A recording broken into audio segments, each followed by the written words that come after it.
Helipad కోసం land hijack దోచుకోవడమే track record. AP రాజకీయాల్లో సరికొత్త అంశం చక్కర్లు కొడుతోంది. జగన్ ఇంటి సమీపంలో హెలిప్యాడ్ కట్టిన స్థలం చుట్టూ రాజకీయం గిరగిరా తిరుగుతోంది. ఆ భూమిని అప్పనంగా లాగేసుకున్నారు. చట్టాన్ని అడ్డు పెట్టుకుని అరాచకాలు చేశారంటూ చంద్రబాబు చేసిన వ్యాఖ్యలు దుమారాన్ని రేపుతున్నాయి.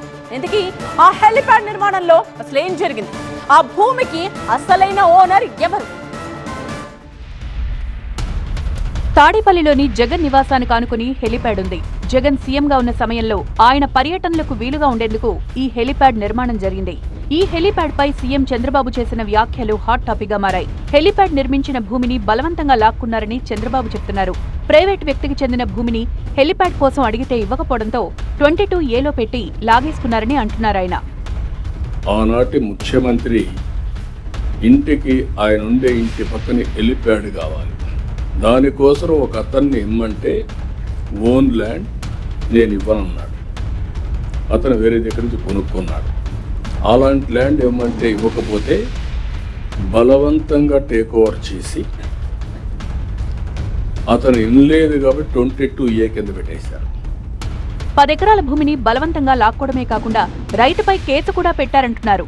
చట్టాలు చేసేవాళ్లు ఆ చట్టాలను అమలు చేయాల్సిన వాళ్లే ఇలా దుర్వినియోగానికి పాల్పడ్డం దారుణమన్నారు. భూములపై అప్పటి పాలకులు ఎంత దుర్మార్గంగా వ్యవహరించారనేదానికి ఇదే ఉదాహరణ అని చెప్పుకొచ్చారు.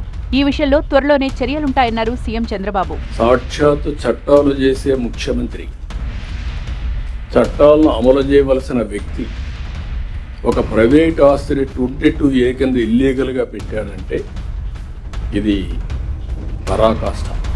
ఆ రికార్డ్స్ అన్ని ఇప్పుడు వెరిఫై చేసి యాక్షన్ తీసుకునే పరిస్థితికి వచ్చాం. ఇది ఒక్కటిక్కడ కాదు, అన్ని ప్రాంతాల్లో జరిగింది. రికార్డ్స్ తారుమారు చేశారు.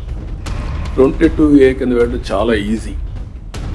కంప్యూటర్ని ఏ విధంగా దుర్వినియోగం చేస్తారో చేశారు.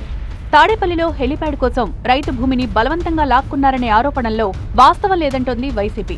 సర్వే నెంబర్ 223/226 C2లోని 10.04 ఎకరాల భూమి గతంలో రైల్వే ఆధీనంలో ఉండేదని, ఆ తర్వాత ఓ ఎరువుల కంపెనీకి లీజుకిచ్చారని అంటోంది వైసీపీ.